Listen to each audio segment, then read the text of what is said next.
I hope बहुत अच्छे काम कर रहे होंगे आप घर में। आज का सेशन हम डिस्कस करने वाले हैं क्लास 12 फिजिक्स से। इलेक्ट्रोस्टैटिक्स में हम डिफाइन करने वाले हैं इलेक्ट्रिक फील्ड के बारे में और उससे जुड़े बहुत सारे terms like intensity of electric field, intensity due to point charge, vector form में कैसे रिप्रेजेंट करेंगे और बहुत सारा बेसिक पार्ट्स को हमने थोड़ा सा क्लियर करने की कोशिश की है इस वीडियो में। तो इस वीडियो को बहुत अच्छे से देखिए। कोई सजेशन, कोई डाउट होता है मुझे कमेंट करिए। My name is Atul sir and continue my video. Thank you. Ideas. So let's start the today's topic, electric field. तो इलेक्ट्रिक फील्ड को समझने से पहले थोड़ा सा इंट्रोडक्शन प्रीवियस टॉपिक में देना चाहेंगे। मैंने ऑलरेडी आप लोगों को बताया था कि चार्ज क्या होता है, चार्ज कितने प्रकार का होता है। चार्ज के बारे में मैंने आपको बताया था कि चार्ज मैटर की प्रॉपर्टी होती है, इंट्रिंसिक प्रॉपर्टी होती है, मूलभूत गुण होता है उसका। चार्ज दो प्रकार का होता है, एक आपका पॉजिटिव चार्ज, एक आपका नेगेटिव चार्ज होता है। पॉजिटिव चार्ज या कह सकते हैं कि सेम चार्ज एक दूसरे को रिपेल करता है एंड अलग अलग चार्ज यानी कि डिफरेंट चार्ज एक दूसरे को अट्रैक्ट करता है। तो चार्ज में लगने वाला जो फोर्स होता है हम उसको कैलकुलेट करते थे on the basis of Coulomb's law, क्योंकि इसके फोर्स को डिफाइन किया था कूलम्ब्स ने। चार्ज की यूनिट को हमने पढ़ा था, चार्ज की यूनिट आपकी कूलम होती है क्योंकि कूलम ने एक्सप्लेन किया था, तो उसकी यूनिट होती है कूलम। आज हम डिस्कस करेंगे कि अगर सपोज करो we have taken a single charge, isolated charge, कोई आसपास इसके कोई चार्ज नहीं है, then it is isolated charge. अगर मैं कहता हूं आपको एक चार्ज है और इसके आसपास मैं किसी चार्ज को लेके आता हूं, तो अगर मैं किसी दूसरे चार्ज को लेके आता हूं, सपोज पॉजिटिव को लेके आता हूं, तो इसके बीच में लगने वाला फोर्स क्या होगा, रिपेल करेगा। बट दूसरा जो चार्ज रहेगा वो भी क्या रहेगा, उसमें भी कोई ना कोई उसका मैग्नीट्यूड होगा, उसका भी अपना एक फोर्स होगा। तो इस कंडीशन में हमेशा एक टेस्ट चार्ज रखा जाता है। क्या रखा जाता है? टेस्ट चार्ज रखा जाता है, जिसका अपना खुद का फोर्स एरिया नहीं होता है, उसका खुद का अपना कोई मैग्नीट्यूड नहीं होता है, इतना छोटा होता है कि उसको हम लगभग निग्लेक्ट करके रखते हैं। मेरी बात क्लियर हो गई? तो हमेशा जब भी सोर्स चार्ज के आसपास जो आप टेस्ट करते हैं तो आप टेस्ट चार्ज रखते हैं जिसका अपना कोई खुद का एग्जिस्टेंस नहीं रहता। Suppose we have taken a test charge, this is a test charge. मैंने इस टेस्ट चार्ज को इसके आसपास रखा, तो मैं कितनी दूर पर रखा हूं, कितने पास पर रख रहा हूं, फोर्स का जो इंटेंसिटी है या लगने वाला फोर्स इस बात पर डिपेंड करेगा। एग्जाम्पल के लिए मैं आपको थोड़ा सा फील करना चाहूंगा। सपोज करो आप एक गांव में जाते हैं, उस गांव में किसी की दादागिरी चलती है, तो सिंपल सी बात है उस जो दादागिरी है उसके आसपास एरिया में वो अपने आप को एक एरिया बना के रखेगा। कोई भी व्यक्ति उसके एरिया में जाएगा तो सिंपल सी बात आपको सुनने में आएगी किसका एरिया है, ये फलाजी का एरिया है। लेकिन अगर सपोज करिए उस गांव में कोई भी इंसान नहीं रहता है, तो क्या उसकी दादागिरी या उसका जो एरिया है कभी कोई फील कर सकता है? नहीं कर सकता है, क्योंकि ये डिपेंड करता है कि आसपास कोई ना कोई व्यक्ति रहना चाहिए। सिंपल सी बात है, एक single charge if this is total isolated और कोई चार्ज पॉइंट चार्ज भी नहीं है उसके पास, तो इसका इलेक्ट्रिक फील्ड फील नहीं होगा किसी को। तो जरूरी है इसके इलेक्ट्रिक फील्ड को फील करने के लिए हमें क्या लेके आए? टेस्ट चार्ज लेके आए। अब सपोज करो टेस्ट चार्ज को मैं रखता हूं क्योंकि पॉजिटिव है, तो इसको क्या करेगा, रेडियली आउटवर्ड इसको रिपेल करेगा, बाहर की तरफ करेगा। इसको कहीं भी रखिए, आप यहां पर रखिए, ये बाहर की तरफ करेगा। बट अलग अलग डिस्टेंस पर रखने पर जो फोर्स लगने का जो कह सकते हैं ना फोर्स होगा वो अलग अलग होगा, बिकॉज डिस्टेंस, सिंपल सी बात आप समझते हैं फोर्स क्या है, क्वेश्चन आपको याद है, आपने पढ़ा था, force inversely proportional to the distance square होता है। तो अगर इनके बीच के जो डिस्टेंस है वो बहुत कम है तो सिंपल सी बात है फोर्स ज्यादा लगेगा, कम ज्यादा है तो फोर्स कम लगेगा। तो कहीं भी अगर इस पॉइंट चार्ज को आप रखते हैं तो ये बाहर की तरफ क्या लगाएगा, फोर्स लगाता है। कहीं भी रखिए आप, फोर्स लगाता है बाहर की तरफ। एक चीज क्लियर होती है कि जब कोई पॉइंट चार्ज हम रखते हैं किसी पॉजिटिव चार्ज के आसपास, तो वो पॉजिटिव चार्ज उस पर एक फोर्स लगाता है और फोर्स का जो डायरेक्शन रहता है हमेशा रेडियली आउटवर्ड रहता है, उसके बाहर की तरफ रहता है। अब यहां पर एक टर्म इस्तेमाल किया जा रहा है रेडियली, रेडियल रेडियस की तरह। अगर इसको हम ऑलरेडी सर्किल के रूप में देखें, इसको हम ऑलरेडी सर्किल के रूप में देखें, तो सर्किल में सिंपल से सेंटर से एक ड्रा की जाने वाली लाइन क्या होती है आपकी, रेडियस होती है। ये तो हम इसको क्या बोलते हैं, इसको सर्किल ड्रा करें यहां से हम, तो क्या बनेगा, एक सर्किल और ये क्या हो जाएगा, रेडियस की तरह। तो इसको हम ऐसा बोलते हैं रेडियली आउटवर्ड्स। तो एक फील या एक कंडीशन कि कोई भी चार्ज है, अगर in place of this we have taken the charge negative, अगर मैंने मान लिया कि कोई नेगेटिव चार्ज आपके पास रखा है, ये नेगेटिव चार्ज रखा है, अब आप ये टेस्ट चार्ज लेके आते हैं। एक चीज और, टेस्ट चार्ज हमेशा पॉजिटिव रहता है, इसको साइन लिखा नहीं जाता, ये नेगेटिव कभी नहीं होता, क्योंकि ऑलरेडी मैंने इसको डिस्कस किया है कि इसका कोई मैग्नीट्यूड या इसका अपना खुद का कोई रीजन नहीं होता है। तो इसका हमेशा चार्ज क्या रहता है, पॉजिटिव रहता है। तो अगर सपोज करो नेगेटिव हमने चार्ज लिया और टेस्ट चार्ज रखा, तो you know the condition of the force acting in such manners, minus है ये पॉजिटिव है, क्योंकि टेस्ट चार्ज हमेशा पॉजिटिव रहता है, तो हमेशा क्या करेगा, इसको क्या करेगा, अट्रैक्ट करेगा। इसको आप कहीं भी रखिए, ये क्या करेगा, अट्रैक्ट करेगा, अंदर की तरफ अट्रैक्ट करेगा, रेडियली इनवर्ड्स करेगा, अंदर की तरफ अट्रैक्ट करेगा। तो मैंने एक चीज क्लियर किया कि कोई भी सिंगल आइसोलेटेड चार्ज है, जब हम उसके आसपास कोई टेस्ट चार्ज लेके आते हैं, तो वो क्या करता है, जो आपका सोर्स चार्ज होता है, एक रीजन बनाता है, एक स्पेस बनाता है अपने चारों तरफ, कि उस स्पेस में, उस रीजन में जब भी कोई अदर चार्ज पार्टिकल आता है तो उस पर एक फोर्स एक्सर्ट करता है।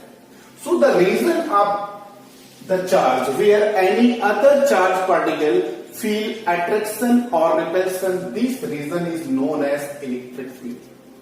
मेरी बात क्लियर हो रही है आपको?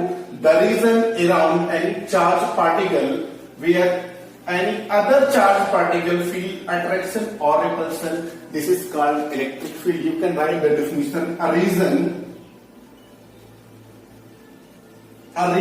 around charged particle,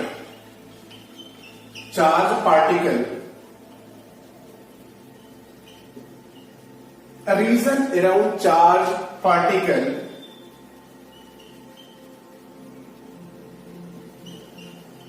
within which a force would be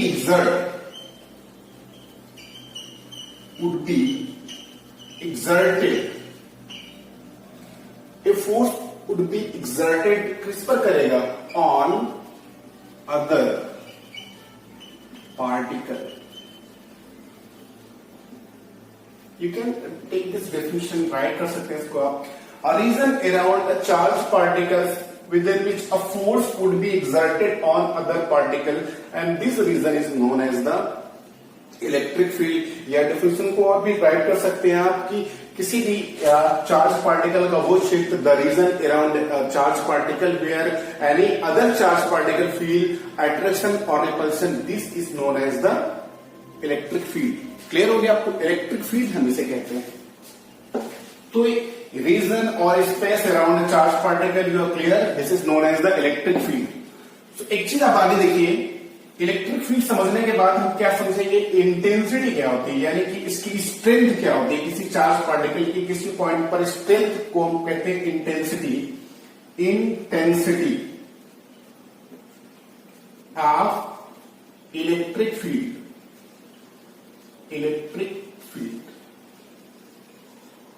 intensity of electric field से मतलब क्या है कि कोई भी चार्ज पार्टिकल है, सपोज करो we have taken a positive charge particle, ये इसका किसी पॉइंट पर इसकी स्ट्रेंथ क्या, क्योंकि मैंने ऑलरेडी बताया कि अलग अलग डिस्टेंस पर जो पॉइंट होंगे ना, अलग अलग डिस्टेंस पर इसका जो फोर्स का इफेक्ट होगा ना, वो अलग अलग होगा। एक्चुअली ये फोर्स का इफेक्ट ही है। सपोज करो हमने यहां पर लिया टेस्ट चार्ज को, हमने यहां पर टेस्ट चार्ज को लिया, हमने यहां पर टेस्ट चार्ज को लिया, हमने यहां पर टेस्ट चार्ज को लिया, तो ये जो अलग अलग पॉइंट है, अकॉर्डिंग टू द डिस्टेंस, इस पर लगने वाला जो कह सकते हैं ना इंटेंसिटी है या इसका जो स्ट्रेंथ है, वो अलग अलग होगी because of the different distance. तो इंटेंसिटी के टर्म को हम समझने के लिए क्या समझाएंगे कि इंटेंसिटी क्या होती है। सपोज करो we have taken this positive charge and here is another charge Q, test charge. तो मतलब क्या, अगर आप इंटेंसिटी को करेंगे तो इंटेंसिटी को हम लोग हमेशा रिप्रेजेंट करते हैं E से रिप्रेजेंट करते हैं, E फॉर इंटेंसिटी और स्ट्रेंथ ऑफ चार्ज। तो ई हमेशा इक्वल होता है। अगर आपको काउंट करना है कि इंटेंसिटी क्या है, तो you need to find the force acting this, इसकी वजह से इस पर लगने वाला फोर्स एंड इसका मैग्नीट्यूड। तो हम E इज इक्वल टू करेंगे फोर्स F अपॉन क्या करेंगे इसको, इंटेंसिटी को। सिंपल अगर आपको इंटेंसिटी नहीं करना है तो आपको क्लियर होगा कि अगर सपोज करो आपका कोई चार्ज पार्टिकल रखा है, यहां पर आपका टेस्ट चार्ज है, इसकी वजह से इस पर कितना फोर्स लगा उस फोर्स को रखिए और अपॉन करके इसका मैग्नीट्यूड रखिए, देन इसको कहते हैं the ratio of force acting on the test charge and magnitude of charge is known as the intensity. अब एफ की यूनिट क्या होती है, न्यूटन होती है, और चार्ज की यूनिट क्या होती है, कूलम। तो इंटेंसिटी की यूनिट क्या होती है, न्यूटन पर कूलम, या आप इसको आप ऐसा भी लिख सकते हैं न्यूटन पर कूलम। ये आपकी होगी इंटेंसिटी की होगी। अब एक चीज, अगर मैं आपसे बोलूं कि यहां पर आपका पॉजिटिव चार्ज है, यहां पर ये चार्ज है, ठीक है, तो दोनों चार्ज जो आपके हैं ये इस पर फोर्स लगा रहा है, तो इसके फोर्स को कैसे काउंट करेंगे, तो सिंपल से बात इसी क्वेश्चन में देखिए, F is equal to E into Q naught. यहां से हम फोर्स को कैलकुलेट कर लेंगे, यानी कि फोर्स इक्वल होता है intensity of charge into test charge के मल्टीप्लाई को हम लोग फोर्स से डिनोट करते हैं, and the unit is will be same the unit of this and unit of this. तो यहां से सीसी कट जाएगा, सिंपल से बात, न्यूटन ही बचेगा। सिंपल से बात है, आपका इसके यूनिट क्या होती है, न्यूटन पर कूलम होती है, इसकी कूलम होती है, देन ये कैंसिल हो गया, न्यूटन ही बचा। तो फोर्स आपको इससे काउंट कर सकते हैं। क्लियर हो गया आपको जाके। तो इंटेंसिटी आप इलेक्ट्रिक फील्ड में आपकी क्वेश्चन आता है कि फोर्स बताइए, तो फोर्स को कैलकुलेशन करने के लिए आपके पास आएगा। तो हमेशा याद रखिए फोर्स आपका E टू क्यू नॉट होता है, इंटेंसिटी ये होती है, यूनिट ये होती है। इस चीज को हमेशा याद रखिए। क्लियर हो गया आपको जाके। देखिए एक चीज और, अलग अलग पॉइंट पर मैंने आपको जैसा बताया कि अलग अलग इंटेंसिटी होती है, तो इसको फाइनली रिप्रेजेंट करने के लिए हमको पढ़ना पड़ेगा, इलेक्ट्रिक फील्ड लाइन पढ़ना पड़ेगा, जिसको हम किसी और वीडियो में डिफाइन करेंगे। तो यहां पर आपका ये आपका इंटेंसिटी के बाद हम थोड़ा सा समझेंगे intensity of electric field due to point charge. किसी डिस्टेंस पर रखे, किसी एक निश्चित डिस्टेंस पर रखे टेस्ट चार्ज पर लगने वाले इंटेंसिटी को कैलकुलेट करेंगे। We have taken a charge Q ले लिया, ठीक है, ये चार्ज है आपका और इसमें पॉजिटिव चार्ज हमने लिया। यहां पर एक डिस्टेंस हमने लिया, R डिस्टेंस लिया हमने, और R डिस्टेंस पर हमने टेस्ट चार्ज रख दिया।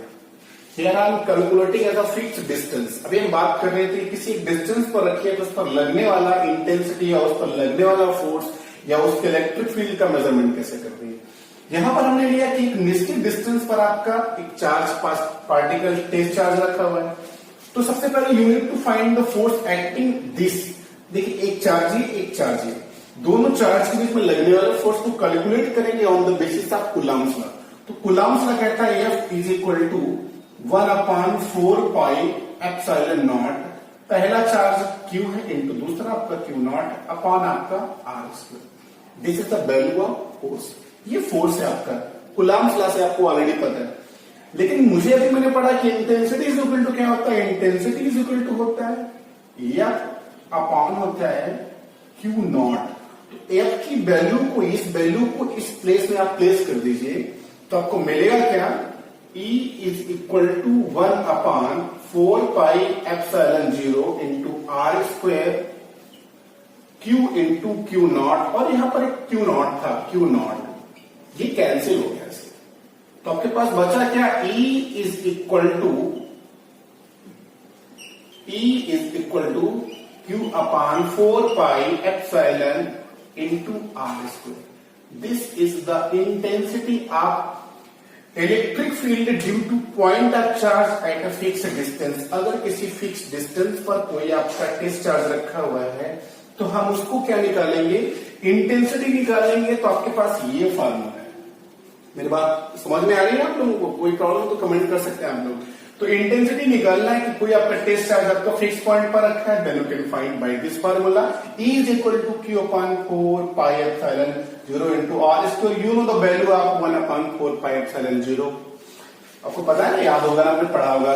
K इज इक्वल टू होता है 1/4 पाई एप्सिलॉन 0, जिसकी वैल्यू होती है 9 इंटू 10 की power 9. Then you can put the value of this and you can put the value of q and find the distance. You can easily calculate the electric field. आप इसके electric field को calculate कर सकते हैं. एक चीज इसमें सबसे मेन चीज है कि क्वेश्चन आता है कि बताइए इलेक्ट्रिक फील्ड की डायरेक्शन क्या होती है. आपको पता है कि फोर्स है, ये पॉजिटिव ये पॉजिटिव, तो इसका फोर्स किस तरफ लगेगा, पॉजिटिव है, ये भी पॉजिटिव है, तो इसका फोर्स इस डायरेक्शन पर लगेगा.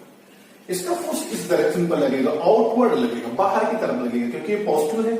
हमेशा पॉजिटिव के लिए याद रखिएगा, जब भी कोई पॉजिटिव चार्ज होगा और उस पर टेस्ट चार्ज रखा होगा तो फोर्स आपका किधर लगेगा, उस चार्ज से बाहर की तरफ लगेगा. तो पहली चीज फोर्स की डायरेक्शन बाहर की तरफ हो गई. अब इलेक्ट्रिक फील्ड की डायरेक्शन क्या होगी, तो हमेशा इलेक्ट्रिक फील्ड की डायरेक्शन वही होती है जो फोर्स की डायरेक्शन होती है. तो आप एक चीज याद रखिएगा, फोर्स का जो भी डायरेक्शन होगा वही डायरेक्शन होगा इलेक्ट्रिक फील्ड का. तो एक चीज क्लियर है आपके, इलेक्ट्रिक फील्ड एंड फोर्स की दोनों की डायरेक्शन क्या होती है, सेम होती है. अब एक चीज हम इसको वेक्टर फॉर्म में कैसे रिप्रेजेंट करेंगे. अगर मैं आपसे बोलूं कि वेक्टर फॉर्म में रिप्रेजेंट करके दिखाइए, तो वेक्टर फॉर्म में आप इसको कैसे रिप्रेजेंट करेंगे. देखिए कैसे करना है आपको वेक्टर फॉर्म में रिप्रेजेंट. फॉर्मूला क्या होता है, E इज इक्वल टू आपका के क्यू अपॉन आर स्क्वायर. वही क्या है, के क्यू अपॉन आर स्क्वायर. एक चीज आपकी वेक्टर फॉर्म में रखने के लिए सबसे पहले आपको क्या चाहिए, ऑलरेडी मैंने आपको जैसे बताया, चार्ज रखा है, डिस्टेंस पर रखा है, इसकी डिस्टेंस आर. तो E आपका, क्योंकि E की डायरेक्शन फोर्स की डायरेक्शन सेम होती है, और फोर्स आपका चूंकि कौन सी क्वांटिटी होती है, आपकी वेक्टर क्वांटिटी होती है, तो इलेक्ट्रिक फील्ड भी कौन सी क्वांटिटी होगी, वेक्टर क्वांटिटी होगी. इसको हम वेक्टर लगा के रिप्रेजेंट करेंगे. Is equal to K Q upon R square into, यहां पर क्या आएगा, यूनिट वेक्टर आ जाएगा. यहां पर यूनिट वेक्टर आ जाएगा जो कि डिनोट करेगा कि यहां से किस डायरेक्शन पर इसकी डिस्टेंस है. एंड आपको पता है कि वैल्यू क्या होती है यूनिट वेक्टर की, आपकी आर वेक्टर अपॉन आपका आर. मॉड में हमेशा रहता है कि प्लस माइनस कोई वेरी नहीं करता. तो इसकी वैल्यू को अगर प्लेस करके यहां पर रखेंगे तो आपकी इलेक्ट्रिक फील्ड का वेक्टर फॉर्म निकल के आएगा K Q upon R cube into R vector. This is the vector form of electric field. याद रखिए ये इलेक्ट्रिक फील्ड का वेक्टर फॉर्म होता है. यहां पर आपको क्या रखना पड़ेगा, यूनिट वेक्टर रखना पड़ेगा. यूनिट वेक्टर की वैल्यू आपको पता है, इसको प्लेस करिए. This is the formula of the vector form. एक चीज और आती है, अगर मैं आपसे बोलूं कि एक सिस्टम है, उसमें बहुत सारे चार्ज हैं, डिस्क्रीट चार्ज सिस्टम है आपका, तो उस पर अगर आपको निकालना, आपको इंटेंसिटी निकालना हो, तो सिंपल से बात है, जैसे मैंने सुपर पोजिशन में निकाली थी. एक मैं आपको एग्जांपल दे देता हूं. जैसे मैंने सुपर पोजिशन पे निकालकर बताई थी, उसी तरह इसमें आपको सेम टू सेम निकालने. कैसे निकालेंगे आप, सपोज करो एक आपका Q1 चार्ज है, एक आपका Q2 चार्ज है, एक आपका Q3 चार्ज है, एक आपका Q0 चार्ज है. तो यहां पर लगने वाला अगर आपको निकालना है, इस पर लगने वाले इंटेंसिटी निकालना है, तो आपको सिंपल से बात है, इस पर लगने वाली इंटेंसिटी E1, इस पर लगने वाली E2, इस पर E3. यहां पर आपका टेस्ट चार्ज मान लीजिए, तो डायरेक्शन सभी क्या होगी, बाहर की तरफ हो जाएगी डायरेक्शन, सभी के बाहर की तरफ डायरेक्शन होगी.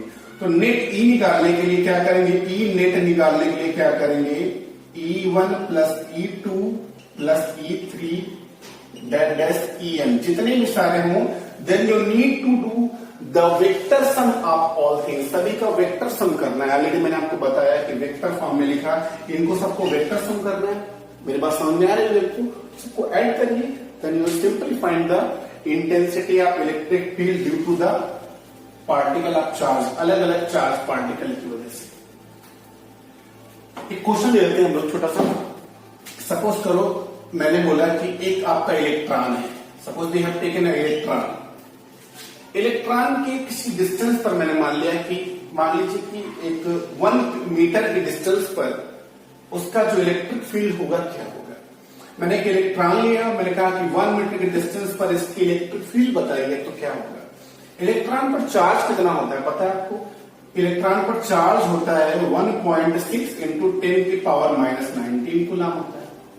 डिस्टेंस आपका r दे रखा है, 1 मीटर दे रखा है. यहां से 1 मीटर के डिस्टेंस पर हमको कोई चार्ज दे रखा है, इसके पर इलेक्ट्रॉन को से लिखने वाला इलेक्ट्रिक फील्ड पूछ रहा है आपको. आपको आर या क्यू पता चल गया तो आपको इलेक्ट्रिक फील्ड का फार्मूला क्या होता है, E इज इक्वल टू होता है Q अपॉन आर स्क्वायर।